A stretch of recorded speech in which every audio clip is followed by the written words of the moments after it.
Lier musika taldeak bere bigarren diska kaleratu du dagoeneko, Tenpluak erre izenburua duena. Eta saloan daukagu gaur ura aurkezteko.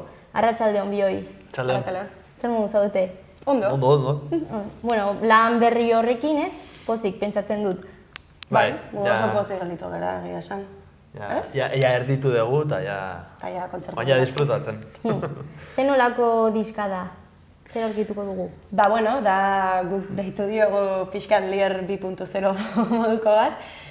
Azkenean guretzako delako talde bezala, hasi ginen hauts diskarekin egin genuen pixkat azkar eta momentuan genezkan kantuekin hor pixkat atera behar genulako zerbait. Eta orain bigarren disko izan da guretzako lehenbizikoa talde bezala, talde formazio berdinarekin sortu, ensaiatu, grabatu eta argitaratu deguna.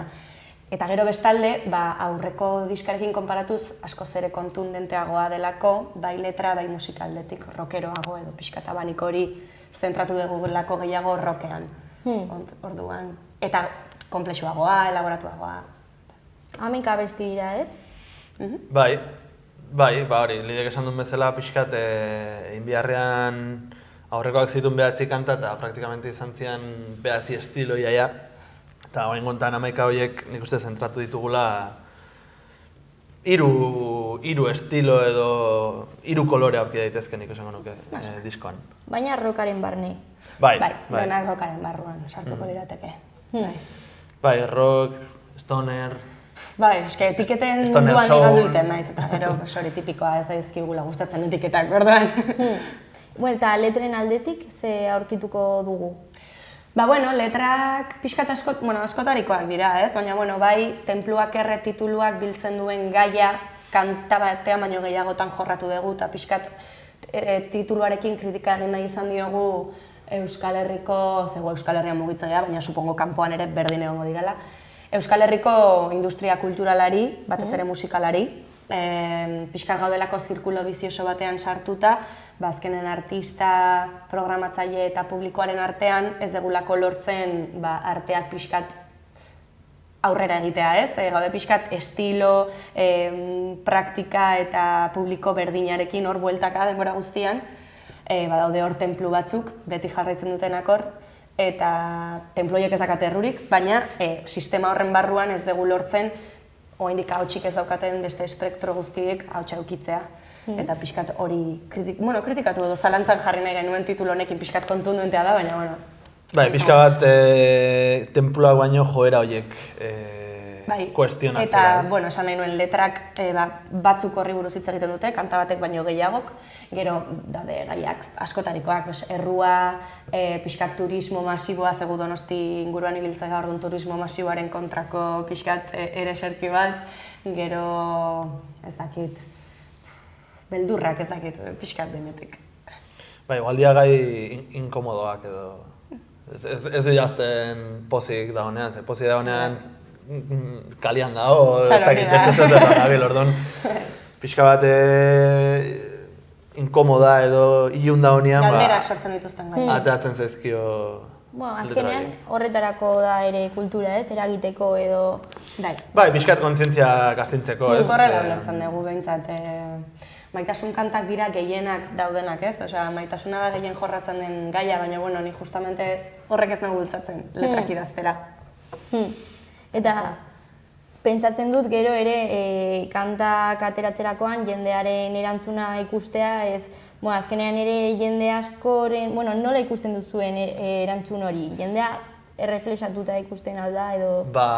Horrekoan justo jo genuen larun batean oinatin, eta etorri zidan neska bat, ez dakit komentatu nahi zuen, etorri zidan neska bat, esanez, gure kantak aldatu ziotela bizitza, niri ere etorri zidan.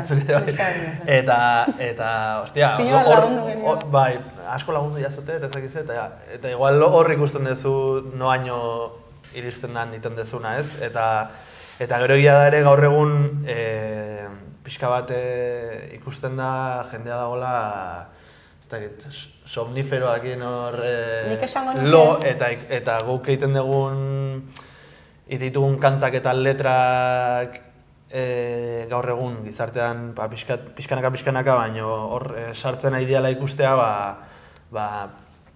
ezagit, pozten gaitu, ez?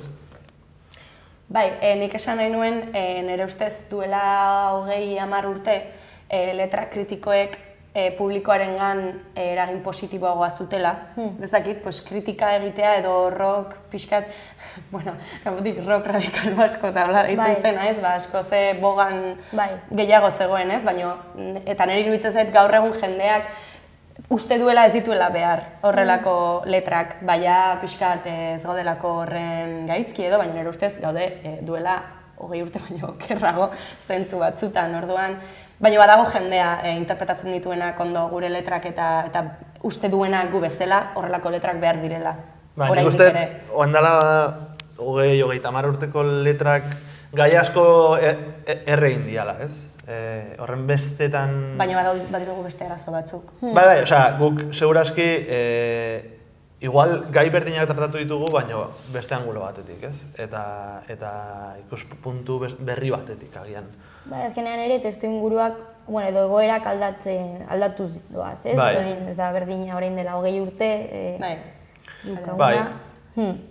Eta, orduan, zertan ezberdintzen da, ze beti aldarrikapen kutsu hori izan duzu zuek talde bezala, edo zeintzuk dira ezberdintasun nagusienak aurreko diskarekin konparatuz edukien aldetik?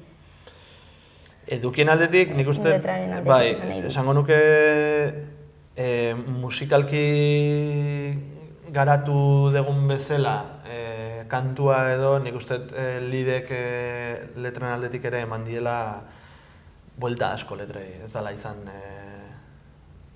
ikusita musikalki nola landu dugun diskoa, berak ere eman dizkiela buelta asko letrei eta segurazki lehenengo irakurketa baten ematen dizun irudia edo igual 5. irakurketa baten aldatu egingo zaizu, ez? Eta nik uste dala pixka bat irakurketa bat baino gehiago behar duten letrak, baina esan dezala berak. Esan nahi nuen diskonetan oroar estilo aldetik, musika aldetik zorroztu dugun bezala letrak ere pixka zorroztu egin direla, ez? Aurreko letrak niri beti gustatzen zait gauza garratzei edo pixkat inkomodei buruz idaztea orain eta aurreko diskan eta maketa bat egin nuen nik bakarka eta hor ere bai. Baina bai agian oraingo letrak pixkat zuzenagoak edo pixkat kritikoagoak direla. Hortan ezberdintzen direla, esango nuke. Eta nolakoa da diska bat prestatzea? Ezberdintasunak izan aldira lehenengo eta bigarrenaren txuria eta beltzan artean, ez? Aurreko diska eta lehenengo diskoa lidek esan duen bezala egin zan korrika eta presaka eta izan zan sartu ginen estudiora ekainaren 6 baten eta abuztuaren 5ean ja genokan masterra. Izan zan Sprint bat. Bai, grabatu, ezakize, izan zen sprint bat, eta oingoa izan da, maratoi bat, baina hori, iaz hasi ginen urtarrian lehenengo konposaketak egiten. Maiatzan grabatu genuen diska osoa, ahotsak izan ezik, maketa moduan. Donostin? Bai, in estudiotan, eta gero, lideri eman genion hilabete terdiko margen bat, lehenbizin genuen parte musikala, hautsi gabe. Agian bazeuden nolako nana batzuk, baina ez zego nolako, lehenbizin zan parte musikala eta gero intzan hautsaren partea, ez? Eta egun ginen apunto publikatzeko grabaketa hori. Baina gentozen 2 urteko bira batetik, 102 kontzertu eta ikusten genuen, asko gustatzen zaigu jotzea, baina ikusten genuen beharra eskufrena botatzeko eta gutxinez 4-5 hilabetetan ez dela denbora, baina, guretzako 4-5 hilabetetan jotzen dugu pila bat, orduan 4-5 hilabetetan kontzertu asko ematera ohitu geha, ez? Eta 4-5 hilabetetan geldi egotea eta diska grabatzen eta hasten eta hori guztia egiten, azkenean urte guztia eraman digun prozesu bat izan da, uztarrietik abendura, Txapek nastu duen arte eta Jonan Ordorikak masterizatu duen arte, azkenean 12 hilabeteko prozesu bat. Eta, bueno, grabatzerakoan lehenengo musika eta gero ahotsa esan duzu ez, baina gero konposaketa lanetan, lehenengo letra eta gero musika edo aldrebes edo nola... Nik kanta bat konposatzeko adibidez, ni lehenago hasten naiz ahotsetik normalean, zeren nik, gitarra jotzen dut, baina ez naiz, kriston gitarra jolea. Orduan, ahotsaren aldetik bai badakat kapazidade handiagoa gauza konplexuagoa sortzeko, eta gitarrarekin aldiz, ez horren beste. Baina, disko honetan genituen kanta asko musikalki sortuak zeudenak, eta oraindik letrarik ez zeukatenak, batzuk bazekaten letra, baina beste batzuk ez. Orduan diska honen prozesua bai izan da gehiago lehenbizi musika eta gero letra. Eta, hasieran uste nuen modu pixkat artifizialago bat zela edo agian letrak ez zutela horren beste zentzu eukiko pixkat enkajatuta egongo zirelako hor kantaren eskemaren barruan, baina egia esan oso komoda ikusi naiz, eroso, eta kantak azkenean bere zentzua aurkitu dute, eta letra hori oso ondo asentatu da kantaren eduki horretan, ez? Eta oso pozik gaude modu honekin. Batzuk bazen eukazutela gordetak esan duzue. Birziklatu egiten dituzue, adibidez, ez dakit, agian lehendabiziko diskan sartu ez ziren abestiren bat edo... Ez, denak sortu ziren, agian nik paraleloki banituen kanta batzuk lehenagotik, baina ez zeuden prest hautsen sartzeko. Nik uste ikusten nuela kanta horiek bazirela 2.0 moduko bat, ez? Pixkat hautsen estilotik aldentzen zirenak edo... ez dakit. Hombre, adibidez, sismografoa eta lurrikara, abesti horren historia edo kuriosoa da, ze abesti hori grabatu nun nik, rifa edo melodia edo grabatu nun, ez dakit, duela urte piat, eta neukan mobileko grabadoran artxiboetan, grabatzitu gauza pila bat, eta hor gordetan neukan, eta hasi ginean diska berria prestatzen, nintzen gogoratzen, abesti hori hortze hola, ez? Eta esan nuen, ala, que guapo. Gainera ganezkan bost bat kanta edo super rockero estonerrak, diska berrirako, eta derrepente deskubritu genuen hau dela balada bat, eta esan genuen, ostra, ze polita, eta azkenan bihurtu da singela, aurrerapen kantua. Nik uste balio izan duela pixkat hauts eta Tenpluak Erreren bi disken artean zubilanak egiteko, ez? Ze badauka medio tempo bat, baina baita ere nik uste intensidade handia dakala, ez? Eta jokatzen duela dinamikekin eta bar, eta badauka hautsen agian goxotasuna, baina baita ere daka Tenpluak Erreko mala hostia, ez? Orduan pixkat hor zubilanak egiteko balio izan du, abesti honek. Eta daukazue edo nabaritzen duzue beste talde batzuen eragina? Hombre, beti gauzak ez dira zerotik sortzen, dana reinventatu egiten da. Eta, eske ez nuke esango diska honetan talde baten eragina dagoenik, eske bakoitzak, taldekide bakoitzak ditu bere 4-5 eragin, eta orduan guztira 20. Baina, ez dakit, badaude kutsu batzuk, The Driving taldearenak diska honetan, ez dakit, gero ere Kuraia taldearen kontundentzia, holtza gainean guk asko notatu dugu, hautsen biran jotzen genuen Kuraia taldearen bertsio bat, eta horren Kuraiaren espirituak ematen zegoen kriston indarra, baina ez dakit diska entzuten badezu ez dizu, kanta batzuk agian gogorarazten dizute Kuraia, baina... azkenean zuena da, zuen hortasuna hor dago, baina... Gauza askoren pintzeladak ditu. Egia da guk ez dugula ezer asmatu, ez? Eta bai oso musika zaleak gehala, eta entzuten dugula Royal Bloodetik... Jack White... Azkeneko astean Franz Zappa adibidez, ez dakit... Baina zuk, eske bakoitza ditu... Orduan, seguraski haituko gara kopiatzen konturatu gabe. Inspiratzen, Edo, azkenean bakoitzak hor dauka bere, ez? Claro, nik adibidez ahotsak konposatzerakoan gehiago ditut souletik datozen emakumeen ahotsak, Beth Hart, Alicia Keys, Aretha Franklin, eske nik hoiek entzuten ditun txikitan, da hoien DG-ak ditut kantatzerako orduan, gehiago fijatzen naiz beraien melodietan. Gero adibidez, ikertanik adibidez asko koinziditzen dugu The Mars Volta taldean. Gero, igual ez daka, Diskoan igual ez dago horren beste, baina... Ez dakit, agian... Igual Mars Volta ez, baina hartzen baituzu Thomas Pridgen edo Omar Rodríguez gitarrista eta bateria individualki ez, segurazki bai dagoela eragina diskoan. Ikusten da kristonen salada dago, estilo aldetik, influentzia aldetik bintzat. Bai, eta gero zuek egiten duzuen ekarpena, azkenean dena letra musika dena berria da, zuen nortasuna esan dugun moduan. Azkenean gauza guztien batuketa hori bihurtzen da, poslier. Gero egia da ere bai, bilatu degula soinua, ez? Estudioan azkenan urte guztiko lana izan da eta maketa grabatu genuenean gauza asko mantendu dira diskoan maketatik. Osea, grabaketa hortatik gauza asko mantendu dira. Beste gauza asko bilatuak izan dira, soinu aldetik ampliau, beste ampliau gitarra honekin, mikro honekin, eta bai, horre egia esan, gu eguneko egun konbentzituta egon arte ez dugu aurrera egin. Osea, izan da, hau nahi dugu, hau bilatu dugu, lortu dugu, bale, beste gauza bat. Hola, prozesua hola izan da. Eta sortu zinenetik, nabaritu izan duzue hori aldaketak egon direla zuengan? Bai, handiak. Nik uste kontzienteago izan gehala taldeak bakoitzaren duen eraginaren gainean ez, eta gero bakoitzak gehiago eman diola, denbora pasala taldeari gehiago eskaini diola ez.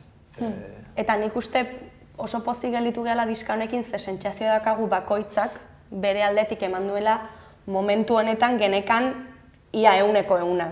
Sanaet, aurrerago segurazki beste zerbait egingo dugu, momentu horretan halko degulako beste zerbait eman, baina behintzat momentu honetan behintzat ustu gera eta benetan eman dugu algenun dena. Horregatik gelditu gera oso gustora. Adibidez, aurreko diskarekin nik sentsazio honekan pixkat gehiago eman genezakela. Orduan, bai, aldatu gera batzez ere horretan, ez? Konfiantza gehiago eduki guregan eta eman genezaken hori estremoraino eraman eta konfiantza eduki ondo aterako zela. Normalean dena ematen duzue, lehen aipatu duzue, dabi kontzertu eman izan zenituztela pasaden iaz, ez? Bai. Eta asko dira. Esan behar da, Lidek 2015ko maiatzan hasi zuela Li erredok bakarka, eta urte bereko azaroan, 2015ko azaroan, ja talde bezala sortu ginen, eta hortikan aurrera ja izan da non-stop, ez? Eta iazko azaror arte, 2 urte horietan, gelditu gabe on, gelditu gabe jotzen, eta tartean diska baten hautsen grabaketa eta publikazioarekin, ez? Bai, eta bestearen sorkuntza. Eta bestearen sorkuntza baita ere, bai. Asko daukala zuzenekotik, tenpluak erre honek nik uste asko daukala. Bai, zuzenekoetan lortu genuen pixkat gure karakter rockero hori edo gure estiloa jorratu zen azkenean zuzenekoetan. Ez estudioan, hau egin dezakegu edo ez, ja estudiora joan ginen jakinda oholtza gainean zer gustatzen zitzaigun egitea. Zer jo gedintuen horrenbeste kontzertu leku txiki eta handietan, ez horren handia, gehiago txikietan, baina lortu genuen jakitea behintzat momentu honetan zer gustatzen zaigun jotzea, eta zerrekin egongo geran gustora gero oholtza gainean jotzen. Orduan grabatu dugu zerbait, gero proiektatu genezakena oholtza gainean gogo handiarekin. Hautsagian gelditu zen pixkat popero egia guk gero zuzenekotan eman nahi genuenerako. Bintzat orain super seguro gaude egin dugun lanarekin. Eta igual irauten digu segurtasun honek 2 hilabete, eta gero ja aldatu nahi dugu estiloa berriz akustikora edo ezakit. Hori hona da. Momentu honetan oso gustora. Eta nolakoak izan ziren hasiera horiek? Nola sortu zen taldea? Hasiera etzan errexea izan, Piskat turbulentoa izan zen. Inkluso Iker, bateria sartu arte, egon zian 7 bateri jole. Urtebeten. Porque hasi ginen 2015ko azaroan talde bezala, eta 2016ko azaroan sartu zen Iker. Urte horretan 7. Urtebete hori izan zen erokeri bat. Diska grabatu zuen, diska grabatu zuen bateri jole batek, gero ez zuena inoiz jo zuzenekotan. Bai, baina, ja, ez dakit esaten dena, ez? La sigla consigue, eta ja Iker sartu danean, ja nik uste egonkortu dela taldea, eta ez bakarrik egon kortu, nik uste eman diola taldeari asko. Kriston bizitza eman diola, eta diska hau ikergabe nik ez dakit ze izango zen, baina desde luego nik uste kriston lan egin dula. Eta ze lekuetan jo duzue orain arte? Diska honekin orokorrean? Orokorrean. Orokorrean?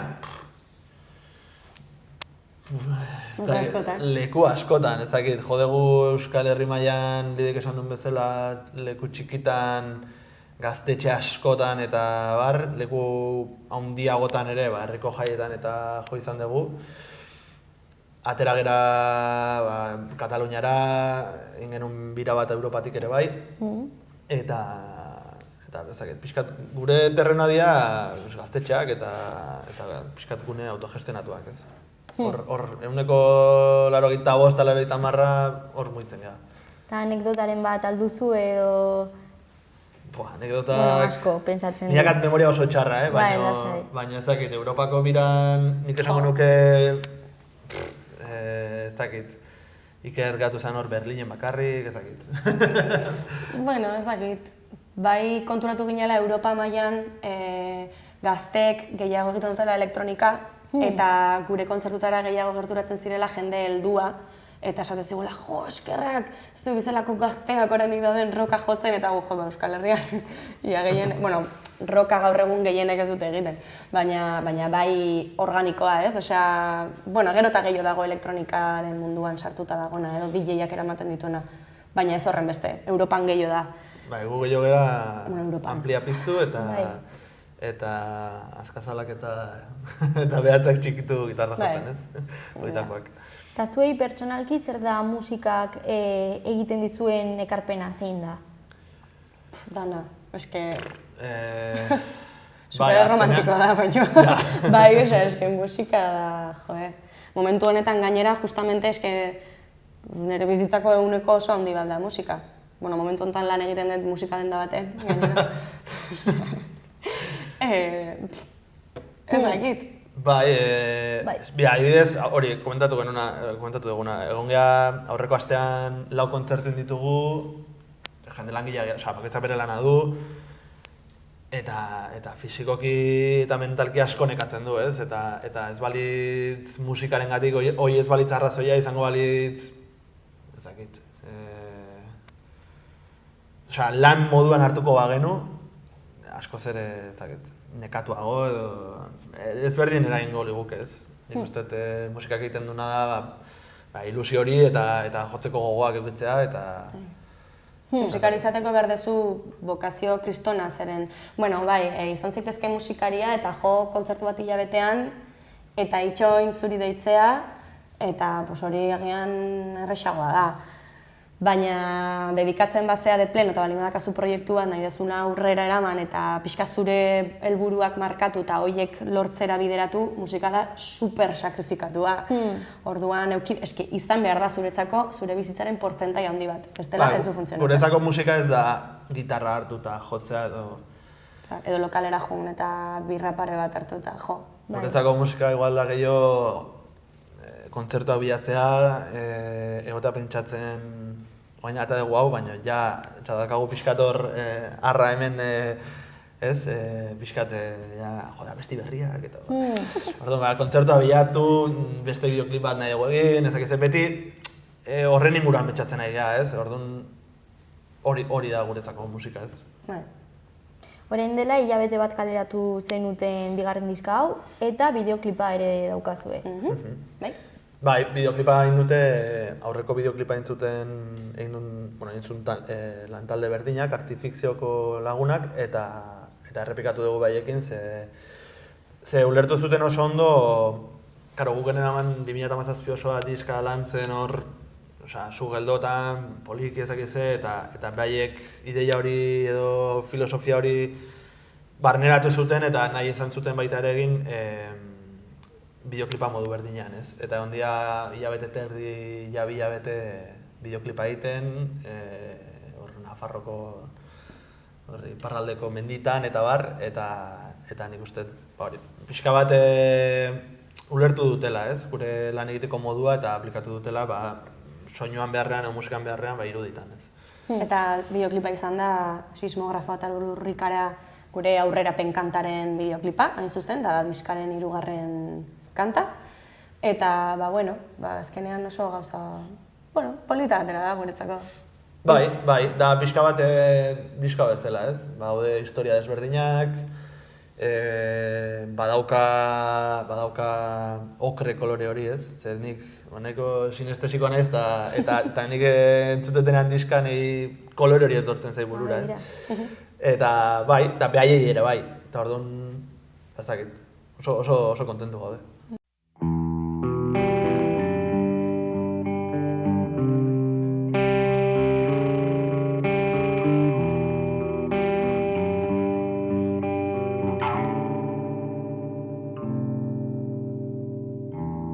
Bareak badu ezilego bat ertzean bizi nahi dugun onken gure lurrean nardari zoak matxura dakar sismografoa.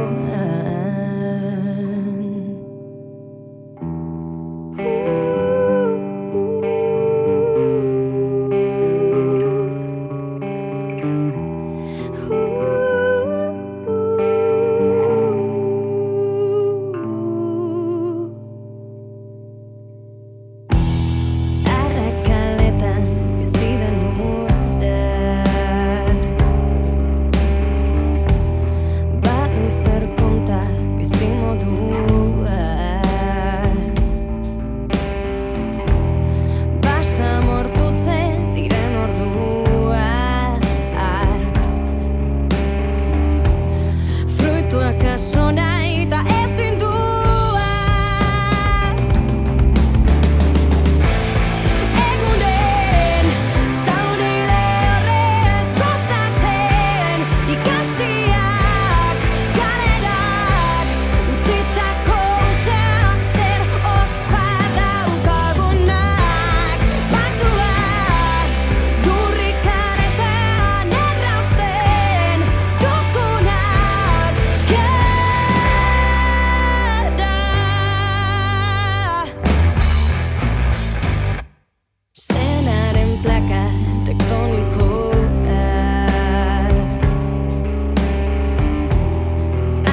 Eta zuek grabatzen ari zaretenan nola bizitzen duzue, bueno, batez ere ikusita besteek zuek daukazutena buruan ulertzen dutela eta hori, ez? Edo nola grabatzen den bitartean aldaketak egiten dira, edo ze nolako esperientzia da bideoklip bat grabatzea? Ba, kasu honetan nahiko, ez da egon aldaketarako betarik edo, simaz gu joan ginen egun batean, grabatu zizkiguten gure zatiak eta listo. Guk ez dugu esku asko sartu, izan da. Aurrekoa bai igual egon ginala prozesuan gainean denbora gehiago, lehenengo aldia zalako berekin lan egiten genuna, eta izan zian, grabatu genuen Oñatiko gaztelekoan, eta izan zian 3 egun, eta eko eromena izan zen, baina guk ja eraman genitun, gutxi gora bera, storyboard, ez pixka bat, liburu bat irudiekin. nahi genuen historia kontatu, pixka bat eraman genuen garatuagoa. Eta horren ondoa eta zan lehenengoa, oain kontarako, esan geniela, bitu. Zuen esku. Eta behiek proposatu ziguten arkin aurrera jo genuen, eta... Eta gero ja, emaitza ikusi arte, zuek grabatu zenuten... Bueno, egon dira hor, aldatu, baina... Baina pozik. Bai, pozik. Eta, bueno, hori, esan dakoa bideoklip bat, orain dela hilabete bat kaleratu zenutelako, eta ere kontzertuak eman dituzue, bigarren diska honen barne. Aurkeztu genuen Donostian, Donostiako da badaban, martxoaren 3an, eta oso pozik gelditu ginen aurkezpen horrekin, kriston urduritasuna genuen gainean, lehenbizikoa delako, eta dakazulako pixkat responsabilidade handi bat, ez? Batez ere zurekiko, ez jendearekiko, zurekiko, ez? Eta oso ondo atera zen, jende desente etorri zen, bete, gehiago etorri zitek, jende asko etorri zen da bara. Eta gero ja, izan da, aste bete, izan zen larun batean, aste artean Gasteizen jo genuen, ostegunean Bilbon, eta larun batean Oñatin berriz. Orduan, aste bete horren ondoren gaude hasi gera potente. Bai, izan da pixka hor, kolpea mailan, eta hori, nahi genituen 3 buruak egin, eta bueno, oain larun batean Baionan dugu, Baionan, eta bueno, gero Legorreta, Iruñara etorriko gara 24an, eta bueno, praktikamente ditugu martxoa, apiria eta maiatza itxita, hilabetean 8 kontzerturekin, eta hori izango da aurkezpen bira, ez? Gero ja udatik aurrera gehiago, baina aurkezpen bira, hori, egin ditun batez ere Euskal Herriko punta txoko desberdinak ikutu, eta bueno, iaia nahi gabe, baina aukera hola sortatu zen, eta baita ere ukiko dugu aukera Katalunia, Madrid eta Asturiasera joteko, ez? Orduan, oso pozik. Eta nun izan dezakegu agenda horren berri?